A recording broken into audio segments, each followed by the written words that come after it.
Welcome home to Tall Poppies. We are the YouTube channel for small startups and entrepreneurs. We today welcome Joni Kindwell-Moore, and she is the founder of Snacktivist. Snacktivist is a company for allergen-friendly food products. At the end of this, please do hit like and subscribe and hit the notification bell, and then we can send you updates when Joni and Snacktivist are making headway. And my golly, they are making things happen already now, and so we are so excited to be able to get you up to date with that as that comes in. So enjoy, and again, like and subscribe at the end of this interview. Today's episode takes us on a journey that involves ingredients of the Grateful Dead, ethno-pharmacology, trips to the Amazonian rainforests, and natural products. But the result is not necessarily what you think it may be. Welcoming Joni Kindwell-Moore, who is the snack diva vista of, we've got to make a good name of this, for Snacktivist. Correct. Welcome. Thank you. Happy to be here. Oh, we're so happy to have you here. So, what is Snacktivist? Well, Snacktivist is the results of my passions surrounding natural ingredients, healthy foods, and the revitalization of agriculture. Oh, interesting. So, is it a product? Is it a service? What is it? We are essentially building a brand that makes a food product, or more adequately, a line of food products. So I just happen to have on board here some examples of, I love the branding, it looks so cute. And it's Ancient Grains Blend, cookie mix, sweet chocolate chip, and you mix pour bake, and then you have focaccia, savory rosemary garlic, mix pour bake. Easy. So Joni, what really is an attractive part of using these products? Well, a little history behind this. When we first started Snacktivist, we wanted to make snack foods, like ready-to-make things. But in true startup fashion, we realized that we needed to perfect not only our recipes and our product line, but we really needed to dial in our supply chain. So we decided to start with baking mixes. There's nothing sexy about a baking mix. It is just, it's so basic, but it's a really great place to start to learn about not only what goes into making a high quality product. Supply chain management is really huge. Strategic partnership is even bigger. This is a really safe place for us to start and to really better understand our consumers' needs. I realized very early on that my needs are very different than another person's needs. And I feel very strongly as a business owner that our only job is to solve our customers' needs, not to solve my own needs. So we decided to start putting things in bags. So that allowed us to get retail accounts in a 5-state area where I could go out and talk to my customers. So I'll, bring in a bunch of brownies or cookies, because that's the best way to make friends, is show up with sweets. It's always I am not a sweets person, so it's kind of interesting for me because I never see a plate of brownies and go, ooh, awesome. I see a plate of brownies and go, why didn't they bring salsa? That's me. I'm just totally different. But when I show up at a retailer somewhere and talk to somebody, people come in throngs when you're giving away sweets, even when you're giving away savory things like our focaccia.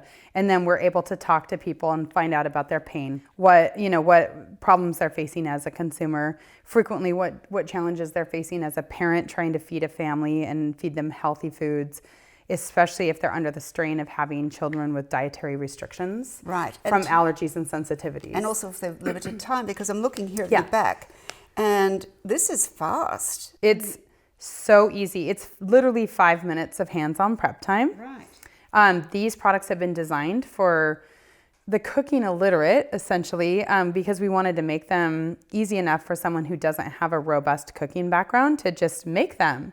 So the focaccia is very, very simple.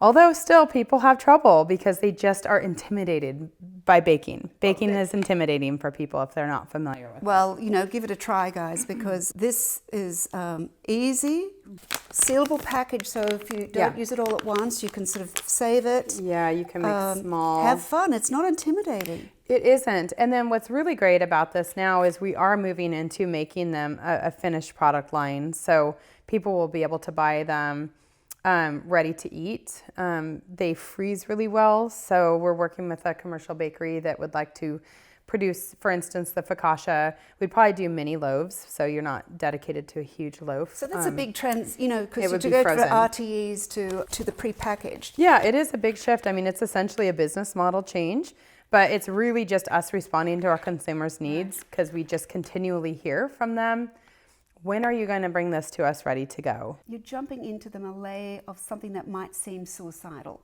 in the natural products industry, and especially in this rather expanding area of allergen friendly. And there's so many brands out there. So I'm curious about, what was your rationale to explore jumping in and creating a company with all that entails with this sector? But I have to mention to everyone, Joni is probably one of the most credible people that actually is starting a brand and product lines in this field. So we'll explore that a little bit later, but I think it's important to share that right from the beginning, that you do have significant education and experience in biochemistry and also, you know, in the field of medicine as well. So let's start off with a little history of yourself that highlights your ag, your biochemistry, your botany, and medical field background. Well, I definitely can say that Snacktivist is a very reasonable outcome when you combine all of my life's experiences so far. Just growing up in a farming community, working on farms, realizing where food comes from, which is really critical, and then following this pursuit of the sciences, botanical sciences in particular, and realizing that in the natural food sector, there is a lot of space for genuine products that are of high quality. But they all think that they're genuine and high quality. Exactly. So what degrees do you have? Well, I have 2 bachelors, so it's really not, you know, huge degrees, but I do have a bachelor's in botany with an emphasis in botanical chemistry and ethno-pharmacology, and also a Bachelor of Science in Nursing. Right. So you do have that incorporation of the. Yeah. You certainly would have made pharmacology in the nursing practice. Yeah, studies definitely. really easy. Yeah. So you came to the spot of having to explore food with yourself, and then was it your second child? Yeah, definitely. Both of my first and my second child in particular. So yeah, that's when we officially became that family that everybody kind of rolls their eyes at when you go, okay, I'm allergic to eggs, bona fide allergy, a daughter who was totally intolerant of milk products, and then a son who is gluten intolerant. So be that what it is, that's a loaded term right now. And we'll explore that later, yeah. Yeah, but it, you know, suddenly we realized that for us to be healthy, food was a critical part of our medicine. So that was a big part of the inception of the company. Snacktivist, where did you get the name? Well, oddly enough, I just had read an article written by a mom blogger who had taken to the term snacktivist as being someone who just advocates for thinking about food before you eat it or serve it. And her real main focus was children at sporting events, just getting Gatorade and junk food and everything, and why was it even necessary, and we shouldn't be snacking at those times, and if we are, we shouldn't be having unhealthy foods. And so that's where she started building this kind of snacktivist mom army. So it's not just thinking about food, because I think about food all the time. Yeah. But where it comes from, exactly, and whether it's nutritionally dense. Right, and just taking that moment to stop and think before eating about, you know, where is it coming from? Is it quality? Do I even need it? Am I just eating because it's there? And she just got me thinking, and we've since taken the idea of Snacktivist and developed it and taken it forward. And so it was trademarking it. It was available. So what does Snacktivist mean to you as a brand? For us as a brand, very intentionally, Snacktivist is putting a little bit of activism into the everyday activity of eating. And because most of us eat in a hurry, it is actually, per kind of a Webster's dictionary, snacking is essentially what we do 3 meals a day in the United States, because we don't take the time to sit and really eat a meal. And we want to challenge our consumers and our society to put it's the 3 tiers of snacktivism that we've defined as being nutrition and health, environmental consequences, and also economic impact. That we feel like when you make food choices, if you consider those 3 factors every time you make a purchase, that it would have a ripple effect on our economy and on our health. So would that mean... And our environment. And so that would mean that there's less monoculture? Yeah, so moving away from monoculture, which we do know impacts health in a positive way. It impacts the environment significantly by reducing the need for pesticides and herbicides and having proper crop rotations, and also gives farmers a economically viable channel to diversify their inputs financially and not be completely dependent on just commodities. Right. So we advocate for that.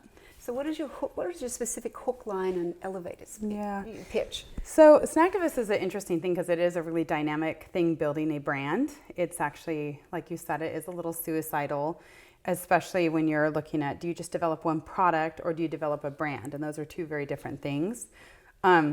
We like to challenge traditional ingredients concepts. That's part of the core of what we are at Snacktivist. Is we look at crops that are good for farmers to grow, have great health profiles, are allergen friendly, and we have the secret sauce that makes them delicious. And most people can't pull this off. And then also they have to be available. Yeah. So they have to be economically viable for the farmer to grow. Correct. Right. Mm-hmm. So I know that you've brought Heidi Cochran on to help with your branding and media and operations as well. Media campaigns. And so what led to that, and what other pivots are you making regarding staffing up? So for me, because Snacktivist really started as just a side hustle with 3 kids and a full-time ICU and other nursing jobs. Right now I'm in the ICU. It's been a growth of trying to really figure out what our consumers want and what will help us deliver the most impact. And so we've taken the lean startup model of putting something out, getting consumer feedback, figuring out where the right fit is, and really learning as we go. And it's been a very intentional process of that lean startup model, which is tough in food, but it's been really rewarding, especially considering we didn't start with $1 million in our pocket and a full executive team to lead the way. So bringing on Heidi was amazing because she does have some really great skills, as you said, in marketing and design, as well as operations. She's very good at operations, and she and I really have opposite personalities. And so we work really well together because she balances out a lot of the things I'm not good at or don't enjoy doing. Oh, okay. So, because I know that she has a great attention to detail, so do you. Yeah, but my attention to detail is very different. Oh, okay. So, it's different sides that you focus on. So it's been great because it's allowed me to even start thinking about the next level of Snacktivist, just having to developing that team, Heidi being essential, having a great bookkeeper who's kind of been along as my main cheerleader all the way, and then bringing on a CFO and some other key team members. We've got an amazing advisory board. Doing lean startup, do you have a 5-year plan, which is there's such a so typical, but a lot of lean startups don't have a 5-year plan. So you do, and we do. And what does it look like? Just very, very basically. So our business model, I'm a firm believer in not reinventing the wheel. We're already reinventing people's idea about baking and making high quality foods that don't require wheat, eggs, and dairy. Already that's very challenging. So we don't want to reinvent the wheel in manufacturing and distribution and everything too. So part of our business model is just developing strong partnerships. So we leverage what we all do well, and that allows us to focus on innovation, and education, which is where we really want to be. And so we're hoping in the next 5 years that we're in a position to reach more people and have more impact through a strategic partnership with a larger brand. Oh, lovely. So do you have an exit plan yet or not? Or is it? We've given it a lot of thought, actually. We've given it a lot of thought. So, as far as an exit plan, I would certainly be very open to, again, partnering with a larger brand that would like to reinvent their image and make more impact investment. And when you look in the commodities industry and in the cereals space, there's a lot of room for disruption. So if we could lead that idea, it's already happening, but we really want to take it on intentionally. So Snacktivist will disrupt because it's focusing on integrating with the quality and genuine quality of the product. Yeah, exactly. And really just looking at your ingredients and saying, we don't have to do it this way. We really can look into partnering with family farms that are in distress and giving them an economic channel to grow these cool, novel crops that are very healthy.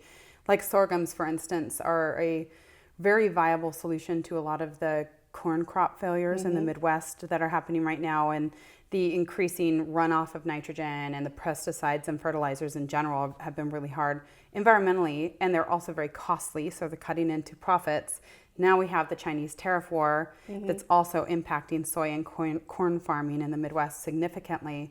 And for us as a brand, we say, well, why can't we develop some really, really high quality sorghum products? Sorghum will grow in the same area, has a easier economic and environmental footprint on these farmlands, and it could offer a viable channel for these farmers to make the switch.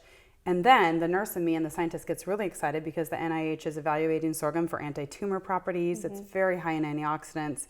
It has a low glycemic index. It's high in fiber. It's very nutritious. And it's been around a long time. It is actually just right after the post-Neolithic founder crops. It was a very early crop that was grown in civilization and still a staple in many parts of the world today. And it's certainly an important crop that is used for livestock feed. Absolutely. Yeah. So sorghum is actually still considered like a light commodity. It is traded globally, and it's grown for silage and for just actual feed, the actual seed. Also other byproducts that come from sorghum. So we see sorghum as a potential win for a lot of reasons. And when you talk to people about, hey, why don't we grow more sorghum? Everybody says, because you can't make sorghum food that tastes good. And that's where our value proposition comes out, that we challenge traditional ingredients concepts and we make things really good that you wouldn't think would be great. So it sounds like you're saying that you're adding, your Snacktivist is emphasizing what's in it, not what's not in it? Yeah, so one of our mission statements is that it's not what we're free from that makes us excited, it's what we're full of. So I'm way more proud of what we put in our food than what we leave out of it. And that puts us in a very strong polarization to most of the free-from movement. I don't like to be associated with the gluten-free movement, although I'm part of that consumer segment because I do purchase gluten-free foods, especially for my son, who does have a pretty severe gluten sensitivity. Right. And he gets mesenteric adenitis from it, so he gets a swollen glands in the abdomen, but not celiac. And my brother was a celiac, and he was diagnosed from teething when they used to use this. We had these teething biscuits that we called rustics. Oh yeah, and right. He was from 9 months on. He had celiac sprue, and he looked like a Biafran, and actually became deaf and for a while, and it was just miserable. So he definitely truly has celiac disease. Yeah, and there's a lot of people with celiac, and it seems to be developing more. But we'll discuss that later on. As to maybe these what appears to be celiac disease is actually something else, and it becomes a sign and symptom of another problem. It's estimated that up to 90% of people who do follow a gluten-free purchasing pathway are in no way do they have a medical diagnosis that says that they can't tolerate gluten. They don't have the autoimmune condition that is celiac. Never had the biopsy, yeah, which is just such a different thing entirely. But I personally believe that a lot of people could benefit from reducing or eliminating a lot of processed wheat out of their diet. Yes, well, a lot of it could be also the different strains of wheat that they're doing. Absolutely.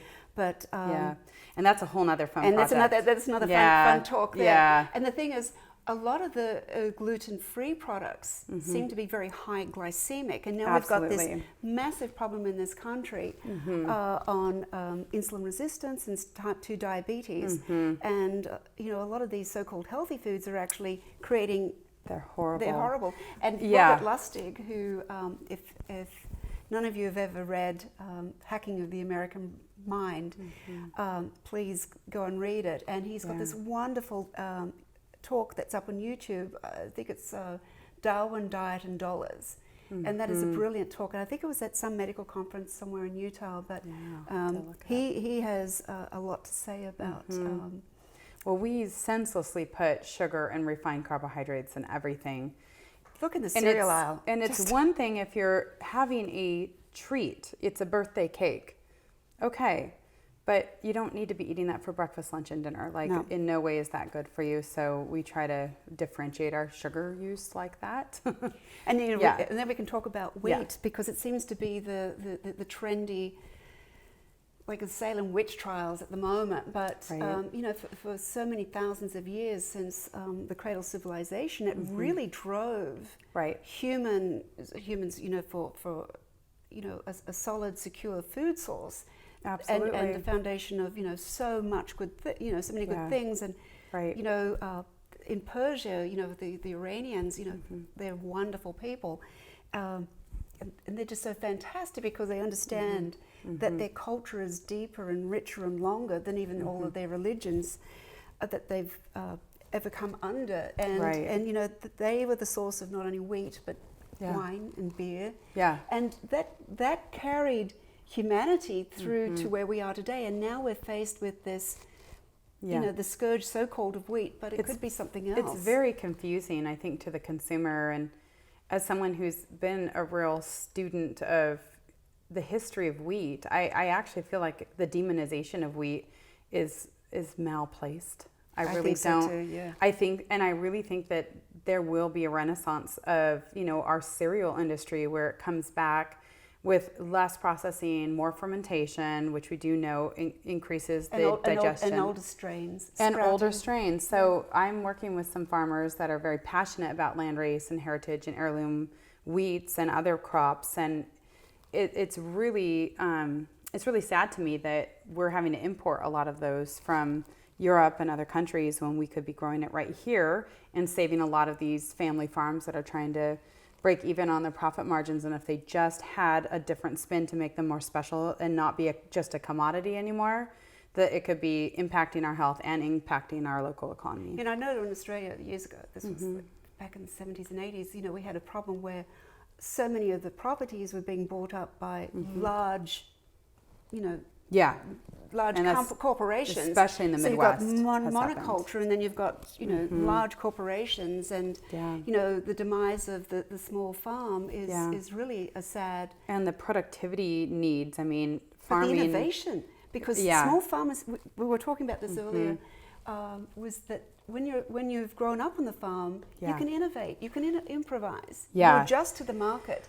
Very much like in the oil and gas industry, what really drove fracking was not these large companies, but the small individual oil and gas companies that actually had to survive. That is definitely happening right now in like farm tech, ag tech, anything where they're saying, okay, how can we survive? Like one of the members of my advisory board develops small bots that are for agriculture and can help us get more efficiency out of small farms. Now, this is a question, is it confusing for investors that you go and see, or not so much the customers, but your sources of capital, that Snacktivist it seems to be part of your mandate, that you're including this agricultural aspect. What is the dialogue with you and Roy and probably Heidi too about, is it part of our differentiation, or is it too confusing as we go out and seek capital? And that has come up a lot, especially in talking to investors, and I've been around the investor circuit pretty extensively for the last year. And oddly enough, when I first did my first pitch, we were really afraid to go there because of this whole idea that it's just, you have to laser focus and you can't get distracted on anything. And I understand that is important, but it removes so much of our value proposition. And oddly enough, the investors would always extract that information from me anyways, because they actually see more potential in that. So they see it part as the scaling? Yeah, we try to create the landscape that clearly right now we can't do any cool sourcing projects until we have volumes. So we do source farm to fork Idaho teff. So we're just starting with one crop at a time. that is the easiest for us to do and the most economical at this point. And then when we do grow those volumes to where we actually can leverage some bargaining power, then we can really start implementing the programs that we want. And it's really interesting because we have sheep, as you know. And now, we actually have available for us as well as bales of teff. Yeah. And so it's probably has some benefit to as forage. Yeah, for teff the is a animal really neat husbandry, crop. the health, is to have a varied. And Idaho grows a lot of it, so yeah. But the Palouse is just an amazing. It's pretty incredible. We utilize teff that's grown in southern Idaho, and it's all milled in the Meridian area. Okay. And but it's that teff growing is kind of spreading out, and it is actually a little bit of it's almost, signaling, okay, this is viable. They've been at it for a very long time. And camelina is being grown down on the Palouse now. Oh, too, yeah, so, camelina, definitely. Yeah, so that's another old food source that's actually getting a renaissance of its life too. And, camelina is another one that's a perfect example that we've got a great potential for supply chain. They're wanting to really implement it and get it into food, but we don't know what to do with it as consumers because you can't just use it like you do anything else.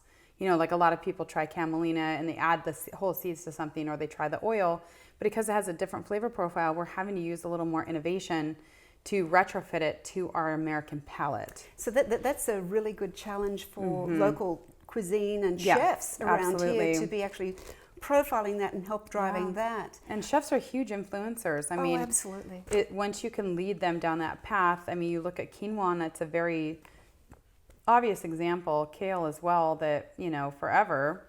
I ate a lot of quinoa in the early 90s because I was into health food stuff, but nobody else knew what it was. But it wasn't washed back then. You had to wash you had to get all the saponins off. And but now that chefs understand what to do with it, and then over a 20-year period, now you can buy quinoa salad at Walmart in the produce section. Yeah. So it just goes to show that, it's just a matter of getting it into the right situation. And before I left Australia, it was late 80s.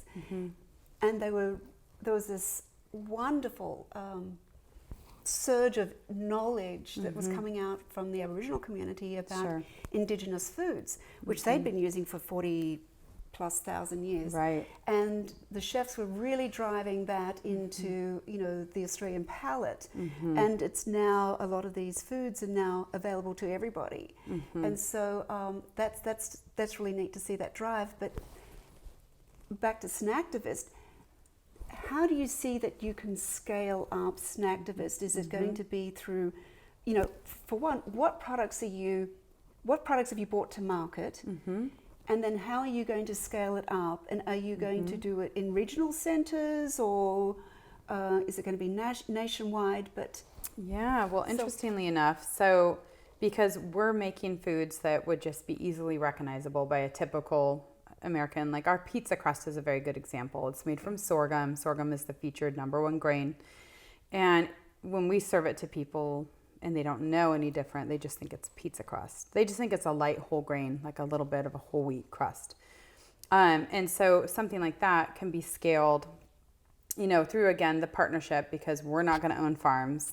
We're not going to own a mill. We're not going to own the blending facility. So it's creating this network of partnerships, and that's a very time-consuming, a lot of due diligence there. But to where you can eventually make this product that has a traceable supply chain, and that's where I like these crops that can be grown domestically. Because unlike it's food security. It's really. Food security. Yeah. Like for one, to me, it's a national security issue. It is. Yeah. If we can grow more sovereign seeds that are not intellectual property of a corporation that's based in China or Switzerland, or the U.S. Yes. For that matter, but especially when so many of them are internationally owned, that I feel like that's a huge asset for us as a nation. But then how we're developing our product line is we are mimicking typical things that people like to eat. And instead of trying to train them to love something that's so different and unique that it's going to be a real upward battle, you need a whole generation of people to grow up thinking it's normal to want it. We're trying to just say, hey, let's take this crop like sorghum and make a pizza crust out of it, because everyone understands pizza in the United States. So have you thought of how can you use it? I'm sure with Heidi on board. have you juggled with the idea of using technology in any particular way to, promote Snacktivist, but at the same time educate your buyers? Yeah, so that's a huge project, and we actually, because we've been so operations focused, trying to create the partnerships and the relationships and get the actual machine built so that we can start to communicate what we're doing, that we haven't actually ever done any marketing yet, which is crazy, I know. But because we want to have a high quality engine built where we feel like we have the supply chain, we can scale rapidly to where you say, okay, say we do get a mention somewhere and suddenly we have national demand, that you're not caught with like a 3-year lag time to make it happen. And that doesn't work. And then you'd lose the whole thing then. Yeah. So, and when you look at a lot of food brands right now, so the paradigm has changed dramatically. The brands that led the way had a very long runway: Bob's Red Mill, Pamela's, Annie's Mac and Cheese. A lot of these brands that are now household names. I mean, you don't have to be a hippie going to a health food store to get them anymore. They're at Walmart. They're at Fred Meyer. That was a very slow, long grind because there was a lot of education. Where now you have bars like RX Bar or Chick Hip Peas. They're like garbanzo crunchies. They're wonderful. That they have gone from 0 to 60 overnight. When you look at Quest Nutrition with Bellew, Tom Bellew, who now he's heading up Impact Theory. So that was also responding to a need that he had for low carb food sources. And those have been explosive. Like they've taken a business model, pathway where they bring on a ton of financing and they just go from 0 to 60. They don't even bother with local, regional. They just go, boom, we're going national. Right. So we're not up to that because we want to have really high quality supply chain, and I think that's really hard to pull off. So that's probably that's probably exercising a lot of discipline because you want to be able to, scale up and produce the product and execute when that time happens. Exactly. Yeah. And so there's probably all that hype and excitement to really get out there and market, but it's frustrating. It takes a lot of It's discipline. frustrating. It's a lot more than I ever would have known, and it just is a lot more than I would have known. So what do you need? Who else are you needing on your team, and what other resources would you like to see fall into your lap? So right now where we're at is, because we've been doing what we're calling the engine building and getting that product market fit dialed in, because when you create a line of foods, you really don't know where the gap is. Like you can theorize it. You can go out and study grocery stores and you can look at the Bloomberg Spins data. I mean, you can theorize all you want, but once you really get out and start talking to people, that's when a lot of the true need really reveals itself. And you can have the greatest product in the world, but if it's not delivered in the right package or at the right place, it'll never go anywhere. So we're still trying to identify that exact product market fit, and I think we've actually gotten it dialed in now. Okay. So, and you also, while you were talking about that, does this mean that whilst you're showing restraint in not advertising and not being able to meet it, does this mean that you're also needing to make sure that your sourcing is able to meet your need as well? Correct. So the farmers, because they can't do this turnaround overnight. Yeah, It's sometimes a year. Oh, it's definitely, there's a long trajectory there, and that's why we really are developing the products now, and you have to have a pretty large database of where you're getting your supply chain. And then once we secure our volumes with this, we're going to be releasing a couple of products right now in the coming months that are going to be ready to consume, that once we have the volumes in place, then we can start contracting with farmers specifically to say, we want you to grow this for us.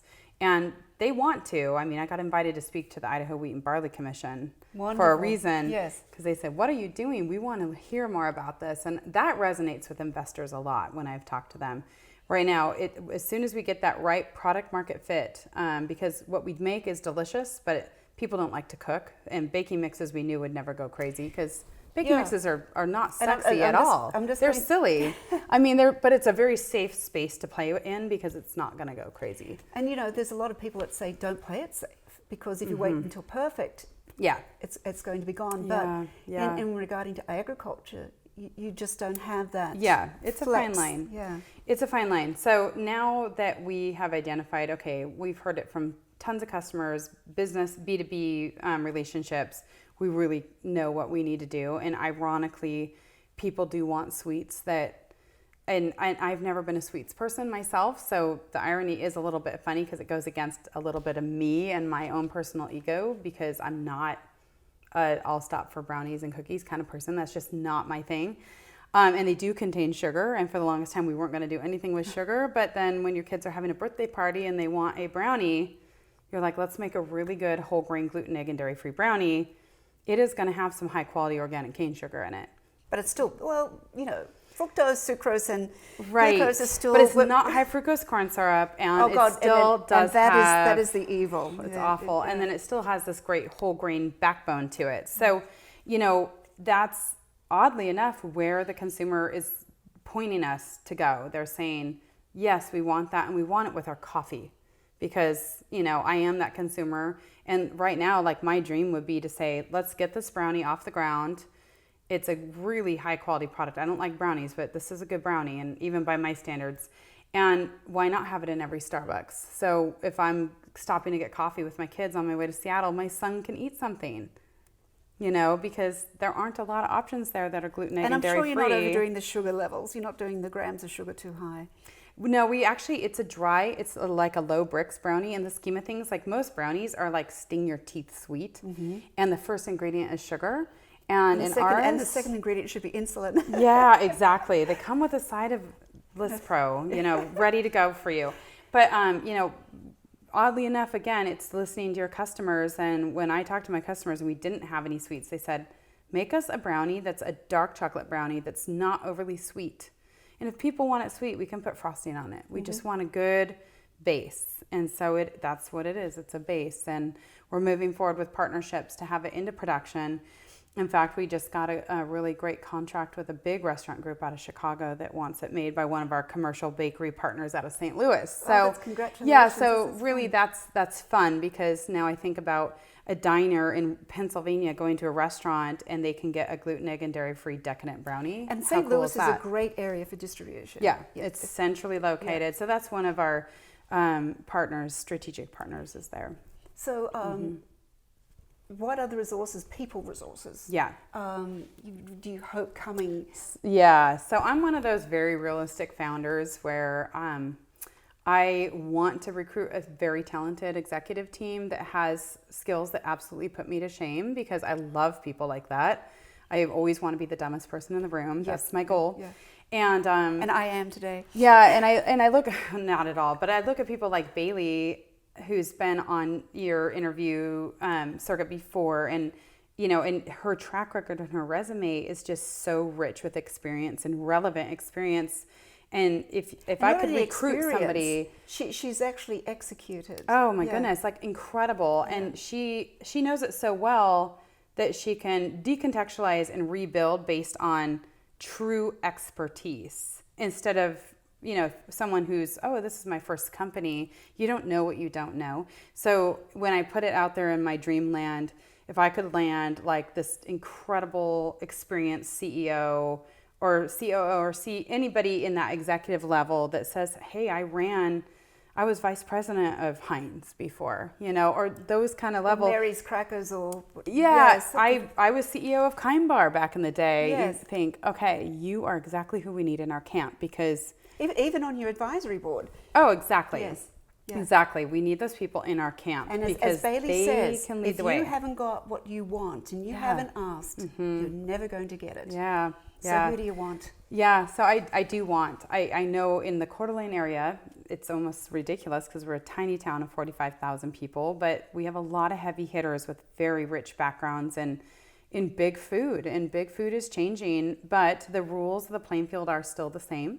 So if I could get like a CEO of Kind Bar, or I know some other big name brands that I'm not actually allowed to say that live here, to get them helping us, assisting us in any way, or if they wanted to join the team, that would be my dream come true. And I think it'd be really fun for them, because with you, you're a legitimate scientist.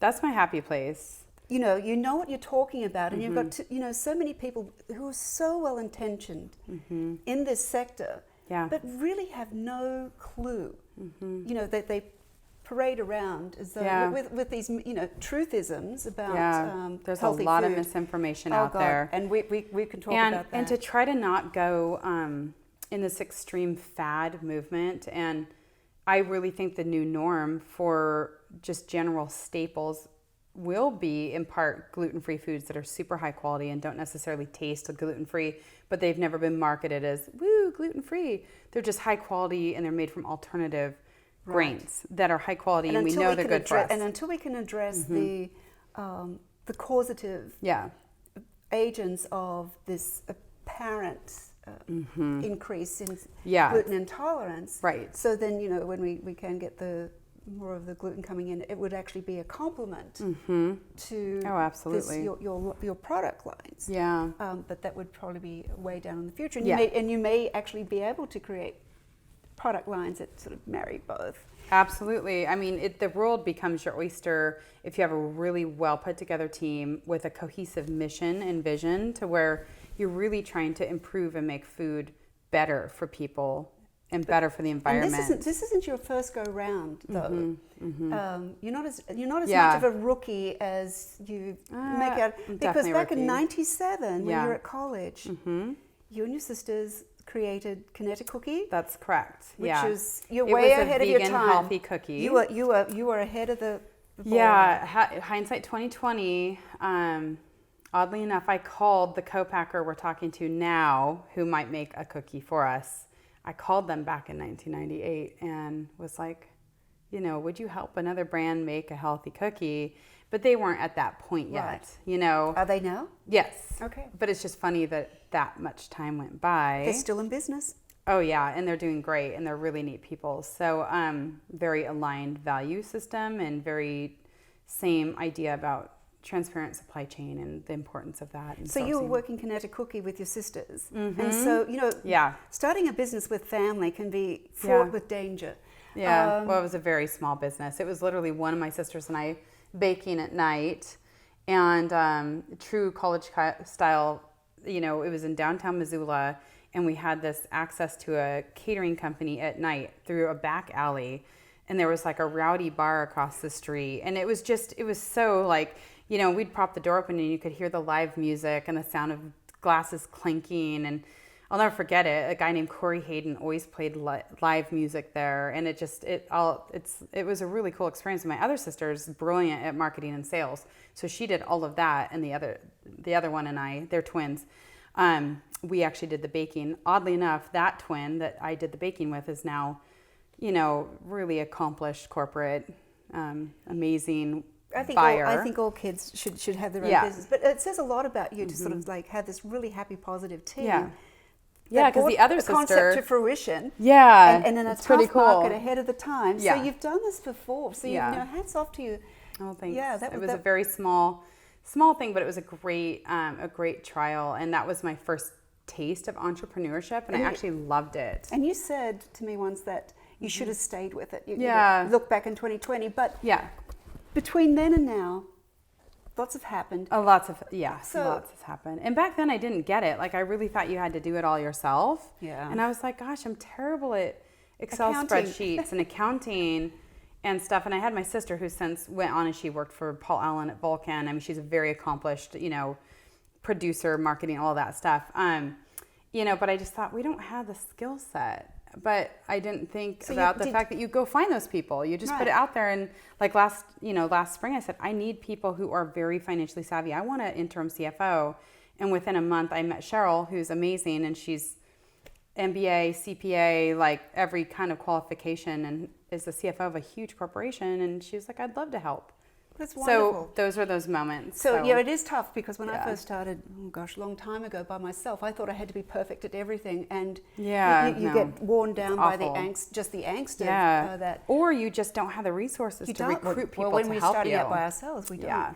So so it sounds like you're kinder and gentler and wiser with yourself now, but what other skill sets did you bring between then and now? Yeah, so definitely brought in a great advisory board with background in food and manufacturing, and, you know, real life merchandising and taking things to market. And that's been wonderful. And I really need to leverage them more because they're an exceptional team. And it's just a matter of getting everybody in the same place and moving together as a cohesive unit. And I think we're finally there. Like it's been a long time coming. I think we're ready to take the plunge. We're going to raise a seed round proper.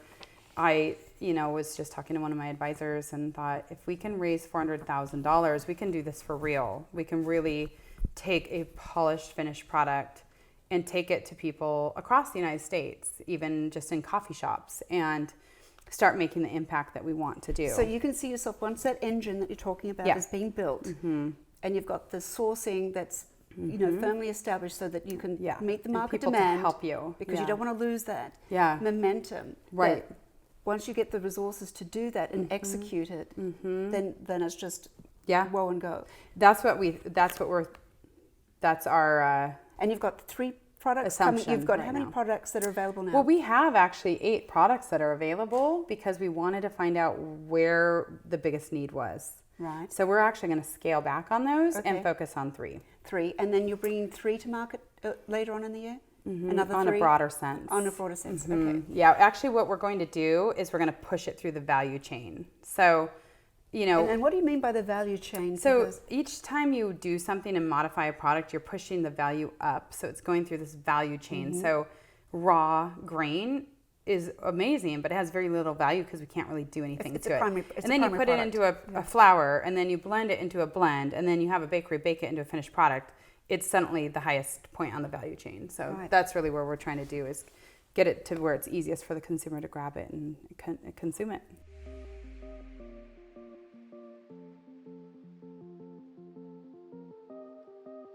Thank you for watching the video. I know that you're excited in following these people. Hit like, hit subscribe, and hit the notification bell. And we look forward to hearing from you and seeing you in your journey too.